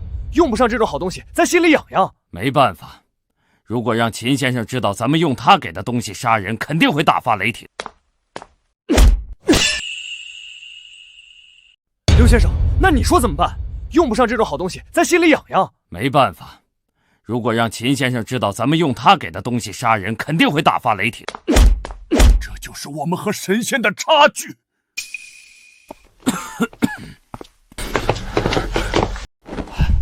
若是能推广到军中，给我大明将士每人配一把这样的战刀，何愁北元不灭？是啊，父皇，儿臣刚才试了，这锄头能轻易砍断2层重甲，要是用来做箭头……行了行了，别在那儿吹那把破锄头了，那就是个高碳钢，还是手工锻打的，效率低的要死啊！先生，这对您来说是破锄头，对大明可是神兵利器呀！敢问先生，刚才说的做刀可还算数？我还能唬你不成？哎，秦先生答应给我们做刀了，你们这太落后了，我得想办法弄个机床，那才能制造更精密的机器。老黄，我们也该干点正事了。我要在中山手搓工业革命。工业革命？出去买东西不现实，你们太穷了。既然如此，我们就自己造，用不了多久就可以和外面的世界一样了。是和仙界一样吗？请先生教我。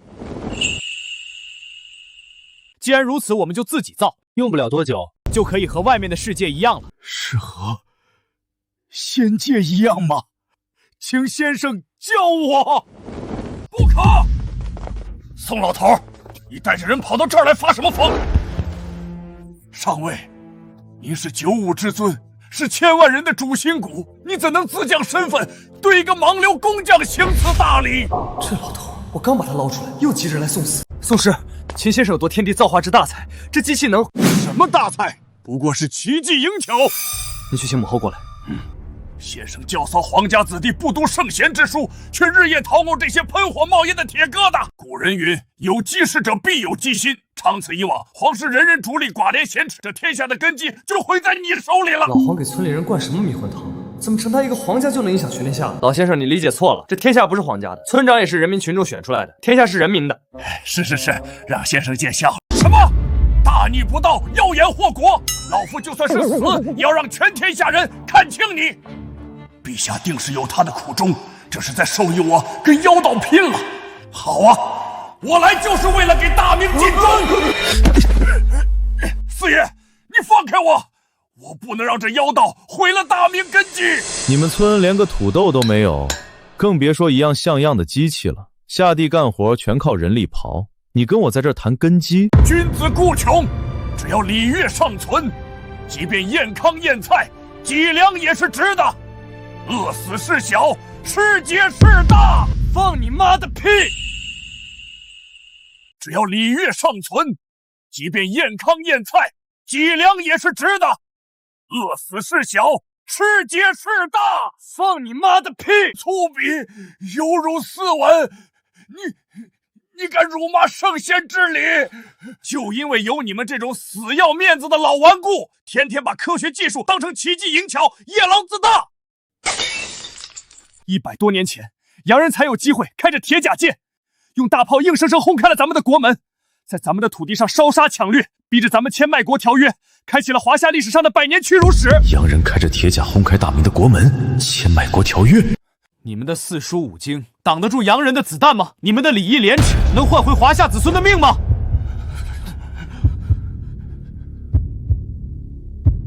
这是什么时候的事情？大明被鞑子灭了以后，鞑子怕汉人翻盘，就用八股文控制汉人思想，严禁发展科技，才导致我们落后西方100多年。什么？你说大明被灭了？好匹夫！你想让咱华夏子孙被人当猪狗杀吗？咱今天活劈了你！我操！老黄，你干嘛？吵个架你动真刀？你们这破村子不仅穷还不讲法，扫黑除恶没扫到你们村是吧？我操！老黄，你干嘛？吵个架你动真刀？你们这破村子不仅穷还不讲法，扫黑除恶没扫到你们村是吧？雄鹰这次遭了这么大的罪，身子骨肯定发虚。这虎头袄用的是上好的丝棉絮，穿上驱邪保暖。娘娘，您这2日咳得越发频繁了，奴婢这就去请太医来把脉。娘娘，来人啊！传太，不许声张！娘娘，您的凤体要紧啊！崇八最近在忙军机处的事，若是前朝知道我病重，那些酸奴定会借题发挥，说秦先生的心学是妖邪之物，冲撞了风水。先生是为了大明的百姓不挨饿，我这老婆子绝不能在这时候拖后腿。娘娘，天塌了，皇爷在中山拔刀了！要活劈了宋老学士，太学生全被锦衣卫拿刀围了。宋濂若死，天下读书人的心就寒了，重八必将背上千古暴君的骂名。北城，去中山！学生全被锦衣卫拿刀围了。宋濂若死，天下读书人的心就寒了，重八必将背上千古暴君的骂名。北城，去中山！父皇，咱这是替你铺路。这群人怎么全都跪下了？妹子，你怎么来了？宋林不能杀，你杀了他以后，大明谁还敢对你说真话？你想毁了大明吗？好，咱不杀，咱听你的。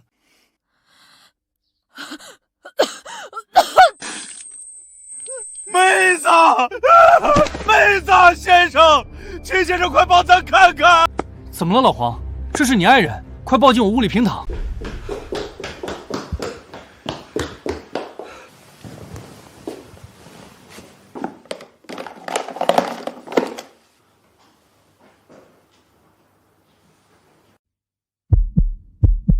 秦先生，大仙，你救救他，你用仙法救救他呀！老黄，脉搏停了，这是长期劳累导致的心力衰竭，准备后事吧。你是神仙，你救救他，你一定有办法的。老黄，脉搏停了，这是长期劳累导致的心力衰竭，准备后事吧。你是神仙，你救救他，你一定有办法的。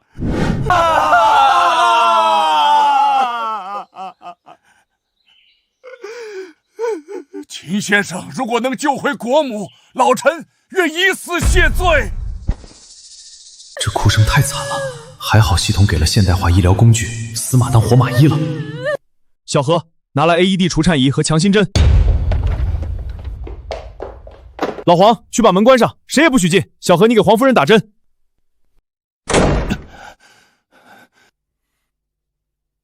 用我之前教你的方法，电击。这次的法术比之前2次都高级，如果妹子能活过来，咱一定给秦先生修生祠。先生，这是何物？不要碰沙发，放电！9天神雷，秦先生在引9天神雷从阎王爷手里抢人，不够，再来，闪开！活了！妹子的手热了，活菩萨，先生是咱家生生世世的活菩萨。这是强心针带来的回光返照，我只能帮到这里了。活了，妹子的手热了，活菩萨，先生是咱家生生世世的活菩萨。这是强心针带来的回光返照，我只能帮到这里了。重八，我这是在哪儿？在秦先生这儿。妹子，你吓死咱了！你要是走了，咱一个人可怎么活呀？多大岁数了还哭？我这不是被秦先生从鬼门关拉回来了吗？先生，老婆子这条命是你给的，老婆子谢谢您了。黄大妈，您别说话了，好好歇着。您这病得有一段时间了吧？老黄，你是一点心都没有啊！重八，这不怪你，是我刻意隐瞒的。宋老呢？老匹夫差点害死你！咱让他在外头跪着，等你好利索了，咱活剐了他。糊涂，让他进来。娘娘，老臣万死，老臣差点成了千古罪人啊！宋老，你抬起头来看看，救活我的不是4书5经，是秦先生这冒着电光的奇技银巧。难道真是我错了？但若是没有你肚子里的4书5经，你也不会为了大明的根基宁死也在劝谏。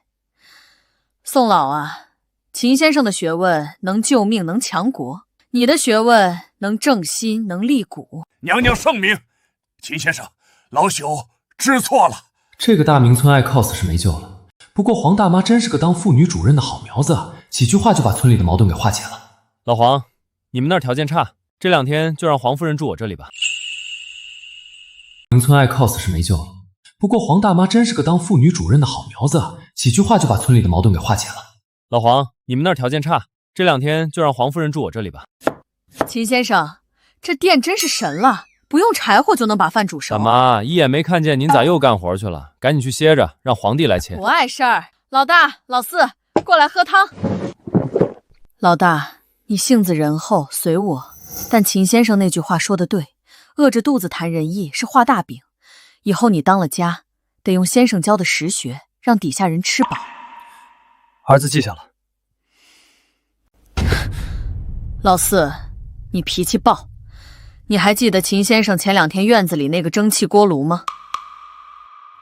记得啊，先生说得装个减压阀，不然压力太大就会炸膛。对，老大就是那个锅炉，装的是天下的百姓，你就是外面那层最硬的金刚，得护着它。可如果你这层钢从里面往锅炉上撞，这个家就炸了，明白吗？娘，儿子就是死也是大哥手里的刀，绝不让咱们家炸膛。这家人连女眷也是官迷。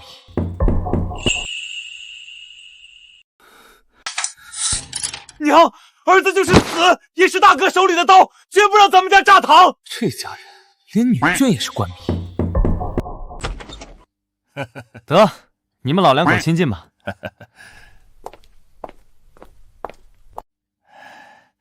妹子，等你全好了，让老大监国，咱带你去巡视天下。崇八，你还记不记得当年在郭大帅营里，你犯了错被关禁闭，我偷偷在怀里揣了一块刚烙好的烧饼给你送去。记得，妹子的胸口都烫烂，没有你那块饼，咱早饿死了。只要你和孩子们好好的，我就什么都不怕。呸！乱说什么？秦先生给你治好了，你得陪咱长命百岁。咱去给你换水。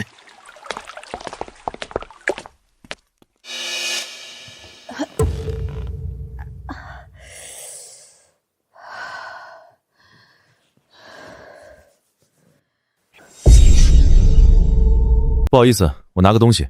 秦先生，我听小何说，这个叫小爱的法宝能把人的声音永远留下来。是，只要录下来，它能放一辈子。先生，崇八脾气不好，若有一天我不在了，能拴住他这头老虎的绳子就断了。先生，能不能帮我录一段话，留在这个盒子里？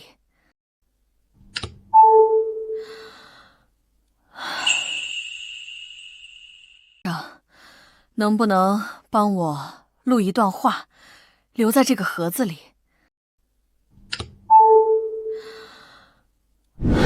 秦先生救了皇后，更救了大明的万世基业。论功行赏，钟书胜军机处拟个章程出来。老臣宋濂有本要奏。宋老，你又要死谏？老臣就是要死谏。老宋头，你没良心！父皇对你再三忍让，却换来你蹬鼻子上脸。老臣要死谏为秦先生请功。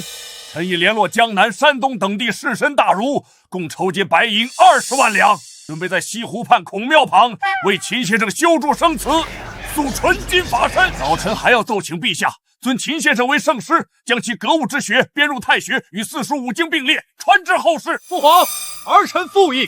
父皇，神机营的工匠照着先生的图纸，已经打出了第一批金刚刀管。不出3年，儿臣定要用这钢铁洪流，把北元的王朝碾成齑粉。好一个圣师，好一个钢铁洪流！传旨。准奏！再从咱的内岗中再拨100万两白银，用于修建秦先生的生祠。吾皇万岁，大明万年，秦先生千秋。准奏！再从咱的内岗中再拨100万两白银，用于修建秦先生的生祠。吾皇万岁，大明万年，秦先生千秋。娘娘，这毒天能把人烤化了，您的身子还虚着，咱们回去吧。这是秦先生带来的神仙土豆第1茬收成，我不亲眼看看，心里不踏实。夫人，土豆丰收了，可是县里的豪绅老爷说我们没交人头税，要借机强收我们的地呀。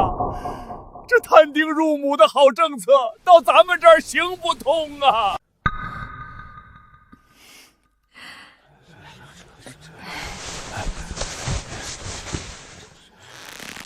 乡亲们别怕，陛下亲自立下的良法，天王老子也改不了。这是我家里省吃俭用攒下的，拿去换些米粮和盐吧。谁要是敢强征你们的救命田，让他亲自到中山找大明村的村长。您真是活菩萨！你们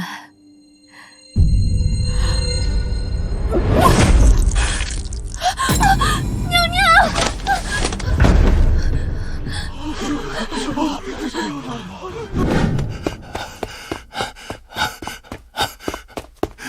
妹子，你别睡，你睁眼看看咱这就带你去找秦先生。王爷，龙辇在后面，您当心龙体。滚开！来不及了，谁敢挡咱的道，死！王爷，龙辇在后面，您当心龙体。滚开！来不及了，谁敢挡咱的道，死！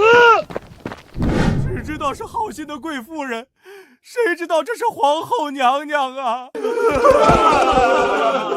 娘娘，你可不能有一点闪失啊！求老天爷开眼，保佑皇后娘娘！丁，检测到庞大且纯粹的感恩民意，国运激荡，教化进度大幅跨越，势力恢复至50%。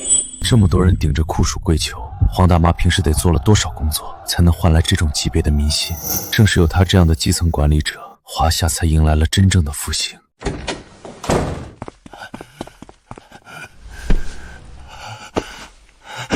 先生，请您务必要……老黄，你起开！先生，今天不管是从阎王手里还是死神手里，我都得把黄大妈给你抢回来。还请秦先生施法救我爱妻。先生，今天不管是从阎王手里还是死神手里，我都得把黄大妈给你抢回来。还请秦先生施法救我爱妻。该死！广谱抗生素用完了，多脏器衰竭引发的全面感染，必须上提纯青霉素。先生，何为青霉素？去哪儿买？我让二虎去买。二虎在，来不及了，等你们翻出大山，什么都晚了。买不到，我们自己造。黄标、皇帝都给我滚过来！这是一场生物化学的奇行军，我只教一遍，错一步，你们娘就死定了。听懂了吗？懂。先生下令吧。黄标，研磨木炭，做活性炭过滤层，铺3层纱布，不许有任何杂质。朱棣，控制温度，用冷水萃取，不能热，热了全毁了。老四，手，别管我，继续。先生，下一步怎么做？最后一步提纯，快，再快点，老天爷，给点时间。先生，下一步怎么做？最后一步停纯，快，再快点，老天爷，给点时间。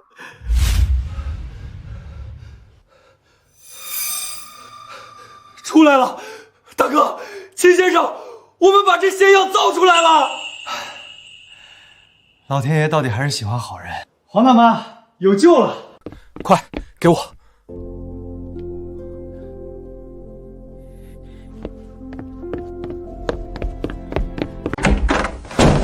爹娘，药配好了，娘有救。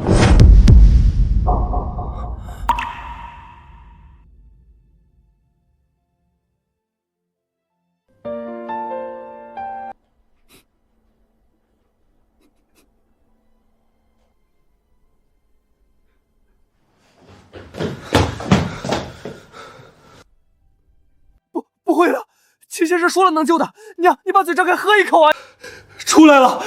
大哥，秦先生，我们把这仙药造出来了。老天爷到底还是喜欢好人。你给我住嘴，回宫！别喊了，你娘她刚刚走了。不会的，我娘吉人自有天相，一定还会有办法的。你给我住嘴，回宫！宋言，皇后发病前一日，你在中山外大吵大闹，说秦先生是妖道。说朕毁了天下根基，是也不是？老臣有罪，老臣不该在那个时候惊扰娘娘凤体。惊扰，你是是生生把他气死的。他为了护着你这个老匹夫，才急火攻心，吐了血。娘娘千古贤后，老臣万死难辞其咎。但老臣当日所言皆是肺腑。肺腑？你那点肺腑之言，抵得上皇后的命吗？二虎，把宋濂拖到午门，凌迟处死。末相在。传旨，坤宁宫36个贴身宫女全部赐死，给皇后陪葬。臣谢恩。父皇，刀下留人。母后生前最敬重宋师，你若杀他，母后在天之灵如何安息？你闭嘴！他就是太仁慈，才会被你们这群酸腐书人欺负。朕今日就是要替他杀个干净。那坤宁宫的宫女呢？她们是受了母后的严令才不敢声张。父皇杀她们，是在陷母后于不义。你还敢教训你爹？咱的发妻没了，杀几个奴才陪葬，还要看你的脸色。父皇，大哥说的对，不能滥杀无辜。秦先生若是知道您如此暴虐，定会寒心。神仙又如何？他连朕的女人都救不活，朕还要顾及他寒心？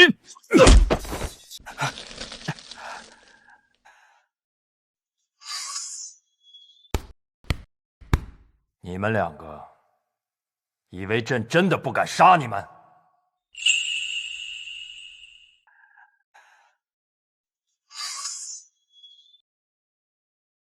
你们两个以为朕真的不敢杀你们？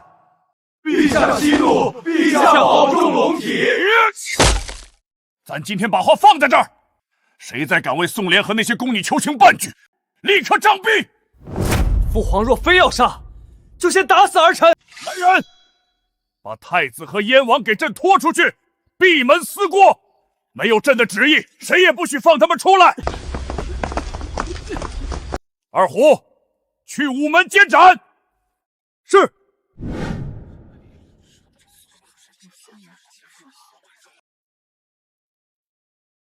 行刑。娘娘，老臣对不起你啊！刀下留人！殿下，退下！父皇，您今日就算是乱箭把儿臣射死，也得听完母后这句话。小爱同学，播放留言。丑八，世人都怕你，但在我心里，你永远是当年那个连抱孩子都不敢的傻汉子。老大出生的那晚，你发誓要打出一个太平天下，你说绝不让天下的穷苦人再掉一滴眼泪。可是重八，天下太平了，你却成了那个让所有人掉眼泪的人。我走了，没人能拽得住你了。把刀放下，给后代积点德，给百姓留条活路。好好听秦先生的话，做个好皇帝。把刀放下，给后代积点德，给百姓留条活路。好好听秦先生的话，做个好皇帝。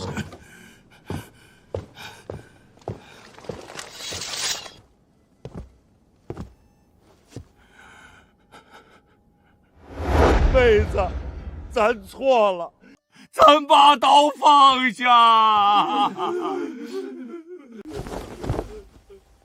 二虎，传旨，特赦宋濂，特赦所有宫女，今日起大赦天下。父皇圣明，谢皇上，谢皇上。丁，检测到宿主，帮助国运稳固，教化完民任务100%圆满完成。是时候离开了。先生，你背着包干什么？我支教期满了，该走了。走？去哪儿？去下一个贫困区。不行，我不让！大明村不能没有先生。父皇，父亲还不知道，他要是知道我没拦住，你会打死我的。皇帝，天下无不散之筵席，我把科学的底子交给你们了。老黄那边我也留信了。刀片刚打出来，大哥还没学会管财务基础，你不能走，我这就去叫大家，你叫大家来。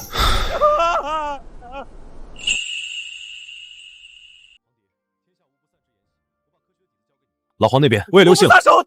刀片刚打出来，大哥还没学会管财务基础，你不能走，我这就去叫大家，你叫大家来。我也很舍不得你们，可是外面还有很多人等着帮助。秦先生，你去哪儿？老黄，松手，我教化任务完成了。先生，摊丁入亩刚推下去，您走了豪山反扑怎么办？丁，视力恢复至60%。黄绸缎。老黄，你一个村干部，贪污了不少扶贫款吧？皇爷、四爷，后院那个铁锅炉炸了！我照着图纸拼好的，煤也加满了。酱月鸭呢？那个配件打不出来，漏气，我让人焊死了。焊死了？你把满载燃烧的锅炉焊死了？看来大明村没我还是不行啊！虎将，二虎，带先生快跑！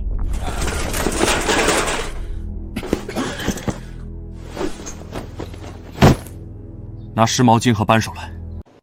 先生不走了？走个屁！没我，你们早晚把自己炸死。